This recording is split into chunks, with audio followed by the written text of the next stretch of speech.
और बढ़िया सही चल रहा है सब कुछ? हाँ, ऐसी शांति बनाए रखें कमरे के अंदर, ठीक है भाई, क्योंकि स्टार्टिंग वाला ये वाला जो पार्ट है तो मैं काट दूंगा, अब जो पढ़ाना चालू करूँगा बीच में दिक्कत नहीं हो जाए, है ना भाई? ठीक है ना? हाँ जी। So hey guys, I am back this weekend you are watching my channel. तो भाई चालू करते हैं फटाफट से, वापस आते हैं अपने क्या बोलते हैं मोस्ट इंपॉर्टेंट टॉपिक पे, नाम है जिसका बीकॉम प्रोग्राम और बीकॉम ऑनर्स के लिए पूरी की पूरी सीरीज बन रही है, ठीक है, चाहे आप सेमेस्टर 3 में हो या फिर सेमेस्टर 5 में हो। शुक्र है भाई।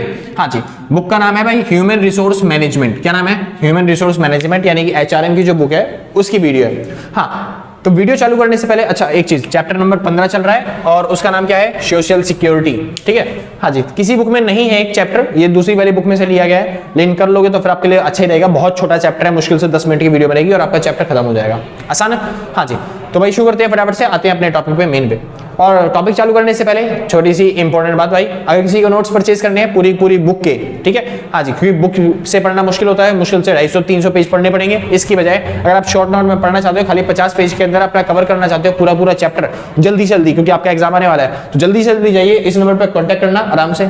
नंबर है भाई 8059639586। क्या नंबर है? 8059639586। तो इस नंबर पे कांटेक्ट करिए, जो भी आपको बुक चाहिए बता देना, और बता देना भाई जो भी मिनिमम अमाउंट होगा आप पे करके आराम से परचेज कर सकते हो अपनी PDF के फॉर्म में बुक्स।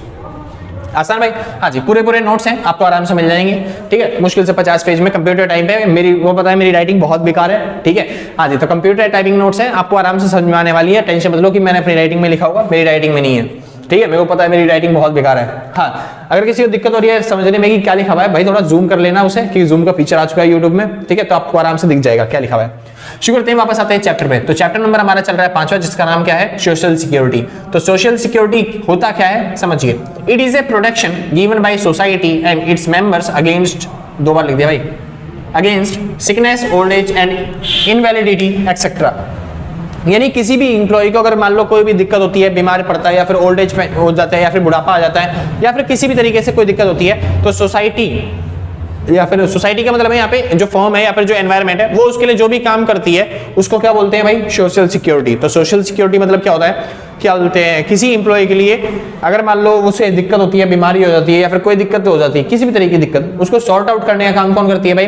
फर्म। और वही कहलाता है क्या? Social security. तो सोशल सिक्योरिटी प्रोवाइड करना मतलब उस इंप्लॉय की हेल्थ का ध्यान रखना और उस इंप्लॉय के बारे में सोचना कि भाई उसकी बुढ़ापे के बाद क्या काम करेगा वो इंसान, ठीक है, यानी कि जैसा भी वो इंसान है उसके फ्यूचर के बारे में आपको सोचना है कि भाई हेल्थ वेल्थ उसकी सही रहे, उसके लिए काम करना क्या कहलाएगा? Social security. हाँ जी, वापस चालू करते हैं अपने टॉपिक पे। स्कोप, हम सोशल सिक्योरिटी प्रोवाइड क्यों करते हैं, यानी कि इंप्लॉय को बचाने का काम ही क्या है। मान लो कोई इंप्लॉय बीमार पड़ रहा है या फिर कोई दिक्कत हो रही है, उसे हेल्थ का इशू आ रहा है ना भाई, लंगड़ा मंगड़ा हो गया कोई इंप्लॉय, ठीक है, तो हम क्यों बचाए उसके? कटने दो टांगे जो कट रही है ना भाई, कटने का चाहिए नहीं जी, ऐसा नहीं होता, हमें बचाना पड़ेगा अपने इंप्लॉयज को। क्यों बचाना पड़ेगा इंप्लॉयज को? क्यों बचाना पड़ेगा एम्प्लॉइज को? क्योंकि एम्प्लॉय हमारे लिए प्रोडक्टिविटी का काम करता है और हमारे को क्या बोलते हैं, माल बना के देता है, प्रोडक्शन करके देता है ना भाई, जिससे हमारी कंपनी ग्रो करती है। और जब कंपनी ग्रो करेगी तो हमें पैसा मिलेगा, पैसा मिलेगा तो हमारे पास पैसा ही पैसा होगा। आसान भाई, समझ गए ना बहुत अच्छे तरीके से। तो भाई इसी वजह से हमें क्या मिलता है भाई? पैसा मिलता है। और इसी तरीके से हम क्या करते हैं? पैसा कमा पाते हैं, क्योंकि हमें अपने एम्प्लॉय का क्या करना पड़ता है? ध्यान रखना पड़ता है, उसकी सिक्योरिटी का ध्यान रखना पड़ता है, उसकी हेल्थ का ध्यान रखना पड़ता है, उसकी बीमारी का ध्यान रखना पड़ता है, ठीक है भाई। हाँ जी, तो इसके स्कोप क्या है, हम किस तरीके से प्रोवाइड करते हैं? पहला सोशल इंश्योरेंस।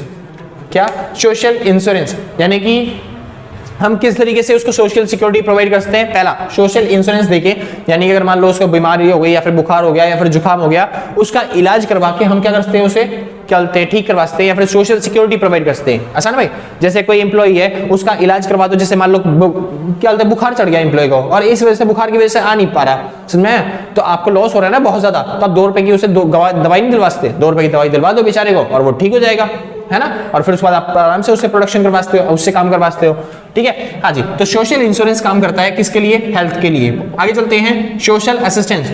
सोशल असिस्टेंस भी क्या होता है? आपको प्रोवाइड करना पड़ता है। सोशल असिस्टेंस में कई बार एम्प्लॉय जो होता है वो छुट्टी कर लेता है, किस वजह से? अपनी बीमारी की वजह से नहीं, अपनी फैमिली की बीमारी की वजह से। जैसे आपके पेरेंट्स में पापा कहीं पे काम करते हैं और आप बीमार पड़ गए, तो आपको क्या हॉस्पिटल लेके नहीं जाएंगे वो लोग? हाँ जी, लेके जाएंगे पापा, तो इस वजह से पापा को छुट्टी करनी पड़ रही है ना, तो उस टाइम पे तो अगर क्या बोलते हैं आपको फैमिली में कोई दिक्कत हो रही है, तो फिर एम्प्लॉय क्या करे, मालिक क्या करे उनका, वो आपका इलाज करवा दे, आपको सिक्योरिटी करवा दे या फिर हॉस्पिटल में भर्ती करवा दे, जहाँ पे आपकी देखरेख करी जाएगी ताकि पापा आराम से काम कर सके।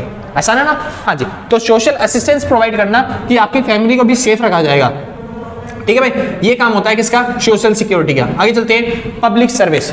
पब्लिक सर्विस मतलब फॉर एग्जांपल के तौर पे आप रास्ते में काम कर रहे थे या फिर रास्ते में चलते चलते कोई चोट लग जाती है या फिर आपको क्या होता है बुढ़ापा आ गया जिस वजह से आप काम नहीं कर पाओगे गवर्नमेंट के लिए या फिर सरकार के लिए, किसी भी इंसान के लिए काम नहीं कर पाओगे आप, कि ओल्ड एज की वजह से या फिर इंश्योरेंस की वजह से या फिर आपको एक्सीडेंट की वजह से किसी भी तौर पर काम नहीं कर पाओगे, तब भी आपकी देखभाल करना, आपके लिए काम करना, आपके लिए क्या बोलते हैं मुआवजा प्रोवाइड करना, वो सब किस में आता है? सोशल सिक्योरिटी में, जो कि कौन प्रोवाइड करता है? एम्प्लॉयर।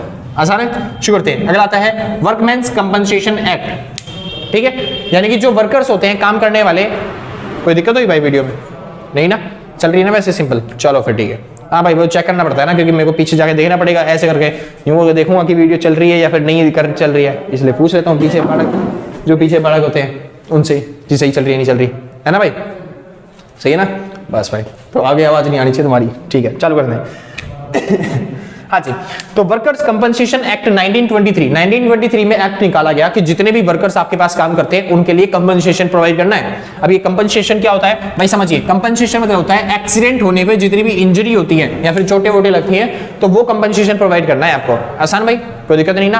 हाँ जी, तो 1923 में एक्ट निकाला गया या फिर प्रोविजन बनाया गया कि आपको क्या करना पड़ेगा, जितने भी वर्कर्स आपके पास काम कर रहे हैं उनके लिए क्या करना पड़ेगा, तैयारी करनी पड़ेगी, चोट वोट लग जाए तो फिर आप मुआवजा दे पाओगे, ठीक है। जिसके फीचर्स क्या है वो चालू करता हूं। पहला फीचर भाई, act provide social security to workers, यानी एक्ट किसके लिए काम करता है? वर्कर्स के लिए काम करता है।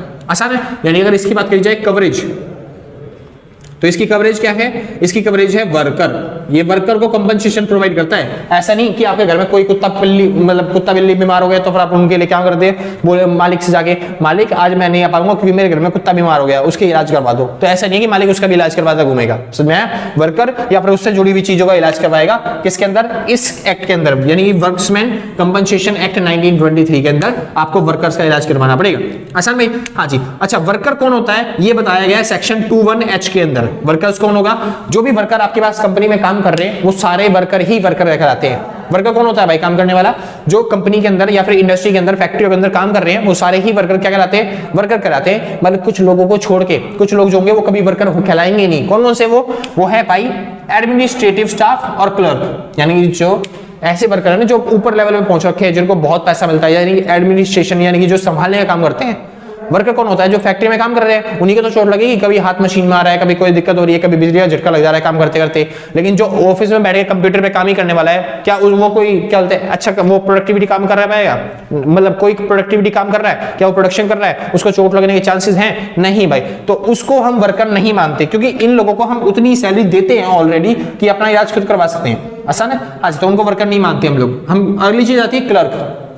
क्लर्क होता है चाय वाय पानी का हिसाब करना, या फिर जो क्या बोलते हैं वर्कर हो गया उसको चोट वोट लग गई छोटी बहुत तो उसको क्या बोलते हैं इधर उधर लेके जाना, या की फाइल इधर उधर करना, इन लोगों को भी हम वर्कर की कैटेगरी में इंक्लूड नहीं करते। इन लोगों को भी कंपनसेशन नहीं दिया जाएगा। और कौन से वर्कर? जिनकी सैलरी 3,500 पर मंथ से ऊपर है, वो वर्कर जिनकी सैलरी 3,500 रुपए से ऊपर है, मतलब सैलरी कह रहा हूं ड्राइंग्स, जिनकी ड्राइंग्स कितनी है 3,500 रुपए से ऊपर है, उनको वर्कर की कैटेगरी में नहीं डाला जाएगा। भाई ये उस टाइम का है 1923 के टाइम का, तो उस टाइम पे 3,500 सैलरी बहुत होती थी, तो उस टाइम पे 3,500 सैलरी बहुत होती थी, इसी वजह से 3,500 से ऊपर वाली जितनी भी सैलरी है वर्कर्स की उनको वर्कर नहीं मांगने देंगे। मगर अभी तो बहुत ज्यादा सैलरी हो गई भाई, तो आजकल के टाइम पे ये मान लो कि क्या बोलते हैं जिसकी सैलरी चलते हैं 40-50 हजार के ऊपर है उसको वर्कर नहीं माना जाएगा, उनको ये सब चीजें सुविधाएं नहीं मिलेगी। आज तो कहते हैं कि 20,000 से ऊपर वालों को सैलरी मतलब ये सुविधाएं नहीं मिलती। आगे चलते हैं भाई। फिलहाल तो बात आती है कंपनसेशन। कंपनसेशन मतलब क्या होता है? अगर कोई चोट लग जाती है एक्सीडेंट की वजह से तो उसे बोलते हैं कंपनसेशन। और अगर मैं वेजेस कह रहा हूं तो वेजेस मतलब क्या होता है? ओवर टाइम या फिर पे। जो वेजेस है वो किस बेसिस पे निकालेंगे? जैसे मान लो मैं कह रहा हूं किसी मजदूरी को मतलब मजदूर को वेजेस प्रोवाइड करनी है, ठीक है, तो वेजेस कैसे देंगे?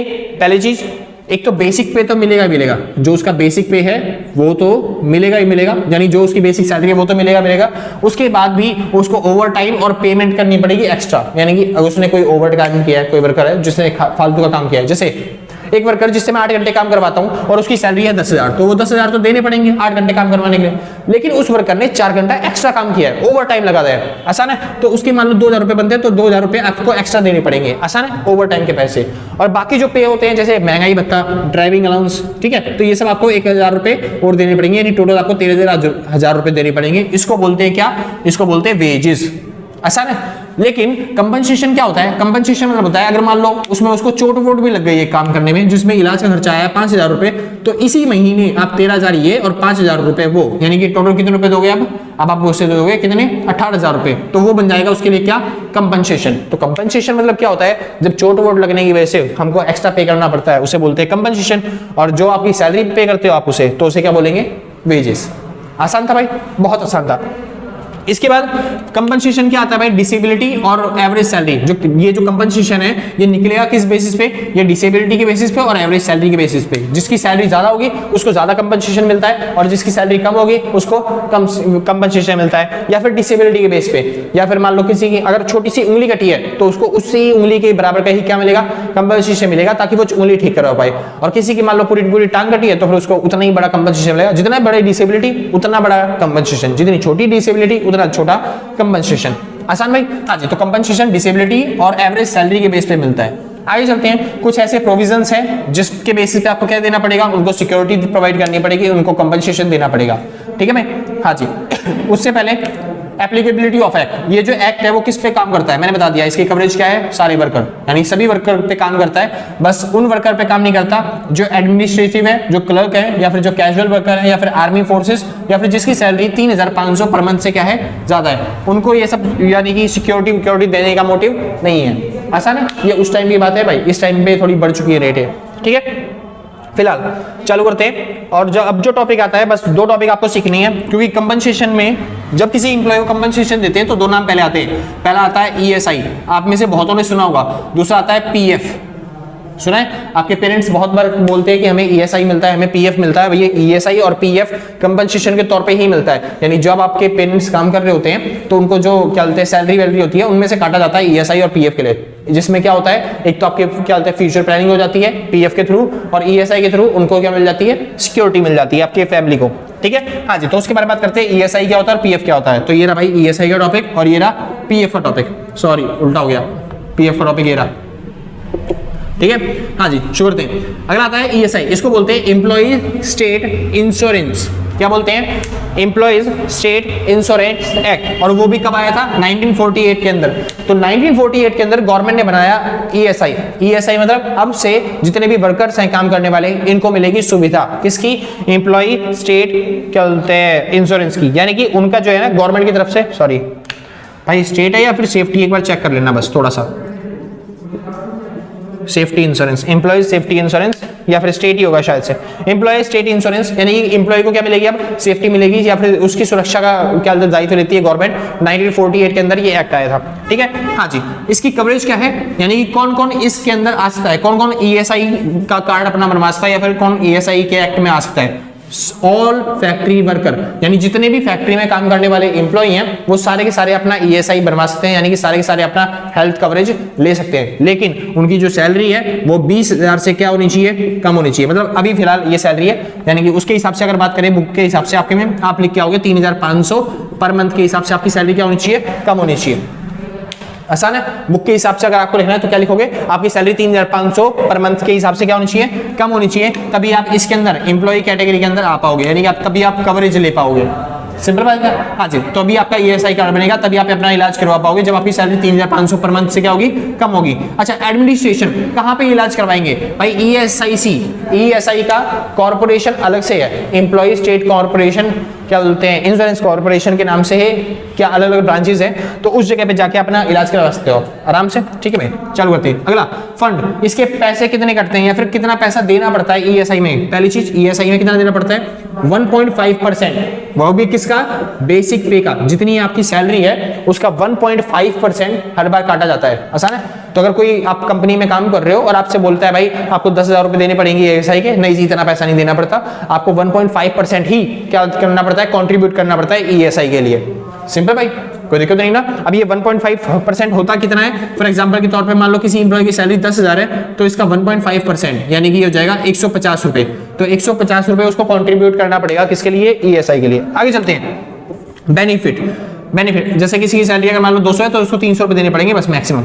मतलब 20,000 है किसी की सैलरी तो उसको 300 रुपए देने पड़ेंगे। आगे चलते हैं। बेनिफिट, इससे फायदे क्या मिलते हैं? Insured workers family, workers and workers family. इससे क्या होता है? अगर आपने ईएसआई बनवा लिया कंपनी की तरफ से तो इससे आपको अगर चोट वोट लगती है या फिर कोई दिक्कत आती है, कोई डैमेज आती है, पूरा एक्सीडेंट होता है कोई तो आप तो इंश्योर्ड हो पूरे पूरे, यानी कि आपको कोई दिक्कत नहीं होगी, ठीक है। और साथ ही साथ आपकी जो फैमिली है ना, जिसका भी आपने नाम लिखवा रखा होगा उसके अंदर, वो भी दवाइयां ले सकते हैं, कोई बीमारी होती है उसको इलाज करवा सकते हैं इस ESI के थ्रू, ठीक है भाई।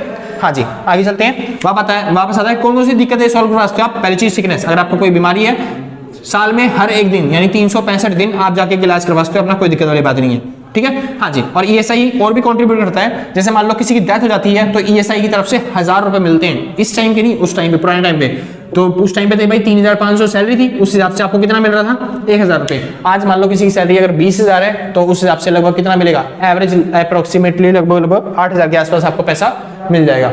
सिंपल था भाई, 8000 भी नहीं, 3% मतलब आधा से आधा, मतलब कितना मिलेगा एवरेजली मान लो 7000, मतलब हाँ 7000 के आसपास मिल जाएगा आपको।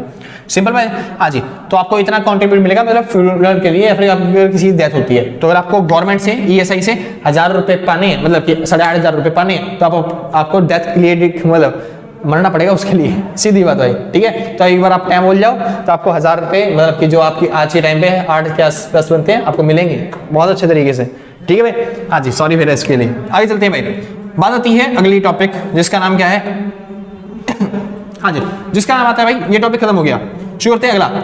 नाम आता है employees provident fund and miscellaneous provision act 1952। तो 1952 में एक्ट बनाया गया जिसके अंदर ना हम एम्प्लॉइज की ना फ्यूचर के बारे में सोचते हैं, यानी अगर मान लो एम्प्लॉय बूढ़ा हो गया या फिर कोई दिक्कत हो गई, वो काम नहीं कर पा रहा, तो वो अपना गुजारा कैसे कर पाएगा या फिर उस टाइम पे कैसे चला पाएगा। तो वहां पे क्या होता है, कवरेज हमने बनाया EPF की सुविधा। EPF की सुविधा क्या होती है, एक तरीके से EPF मतलब ये समझिए, EPF इसमें जो भी इंप्लॉय काम करने वाले हैं उनका थोड़ा सा EPF करता है। जैसे मान लो किसी इंप्लॉय का 500 रुपए काटा जाएगा, ठीक है, और वो डाल दिया जाएगा किसके अंदर, EPF के अंदर, आसान है, एम्प्लॉय प्रोविडेंट फंड के अंदर, समझ में आया। तो इसने अगर 500 रुपए कॉन्ट्रीब्यूट किया तो उसका जो मालिक है, जो इंप्लॉयर है, जो बिजनेसमैन है, उससे भी कितने रुपए लिए जाएंगे, 500 रुपए, और यानी कि टोटल यहाँ पे कितने रुपए सबमिट हुए, 1000 रुपए जमा हुए, आसान भाई।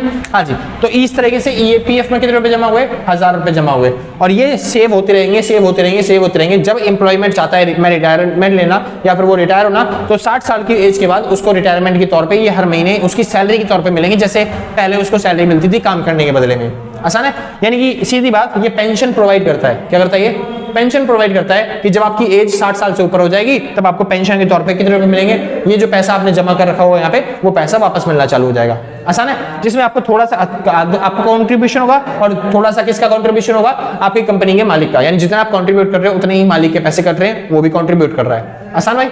हाँ जी, और उस पर आपको इंटरेस्ट मिलेगा। अब समझिए ध्यान से, कवरेज क्या है, कौन कौन करवा सकता है अपना EPF PF खाता, कौन खुलवा सकता है भाई, पहली चीज वर्कर्स, जितने भी वर्कर्स हैं, जितने भी काम करने वाले एम्प्लॉय हैं, वो सारे के सारे अपना EPF अकाउंट खुलवा सकते हैं, आसान है। बस वही कंडीशन है, उसकी सैलरी जो है पर मंथ के हिसाब से 3500 पर मंथ के हिसाब से क्या होनी चाहिए, कम होनी चाहिए। आप यही लिख के आओगे भाई हर बार, ठीक है, एग्जाम्स में भी आपकी सैलरी क्या होनी चाहिए, 3500 पर मंथ के हिसाब से क्या होनी चाहिए, कम होनी चाहिए। अच्छा, एडमिनिस्ट्रेशन क्या बोलते हैं, मतलब कैसे काम करेगा EPF कहता है बेसिकली हम देंगे आपको बेसिक पे का 8.5% कह रहा हूँ, 8.33% आपको क्या मिलेगा, इंटरेस्ट मिलेगा।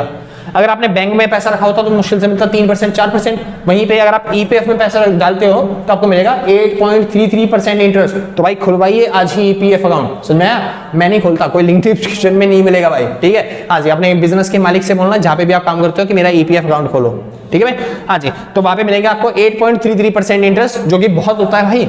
हाँ जी, आगे चलते हैं, इन्फ्लेशन को बीट कर रहा है ये, आगे चले। हाँ जी, और ये जो इंटरेस्ट है वो 8% से लेके 12% तक चेंज हो सकते रहते हैं। कई बार गवर्नमेंट जो है या फिर जो RBI है वो चेंज करती रहती है, 8% से लेके कहां तक 12% तक, आसान है।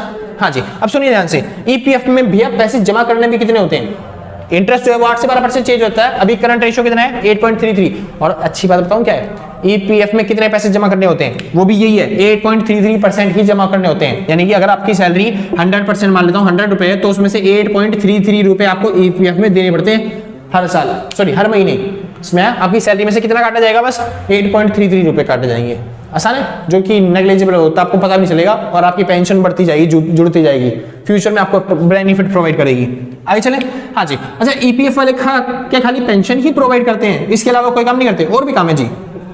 जैसे कि फैमिली पेंशन। फैमिली पेंशन क्या होता है, मान लेते हैं आप चाहते हो कि ना अगर आपकी मतलब कोई मान लेते हैं आपकी 60 साल के बाद पेंशन मिलेगी आपको, और मान लो आपके उससे पहले भगवान ना चाहे मगर कुछ हो गया या फिर आपकी कोई डेथ हो जाती है 60 साल से पहले ही, तो उस टाइम पे जो पैसा मिलेगा वो किसको मिलेगा, आपकी फैमिली को। ये प्रोविजन कब बनाया गया था, 1 मार्च 1971 के अंदर बनाया गया था लॉन्ग टर्म सिक्योरिटी के लिए, ताकि आपका जो लाइफ है वो सिक्योर रहे, आपकी जो फैमिली की लाइफ है वो सिक्योर रहे लॉन्ग टर्म के लिए।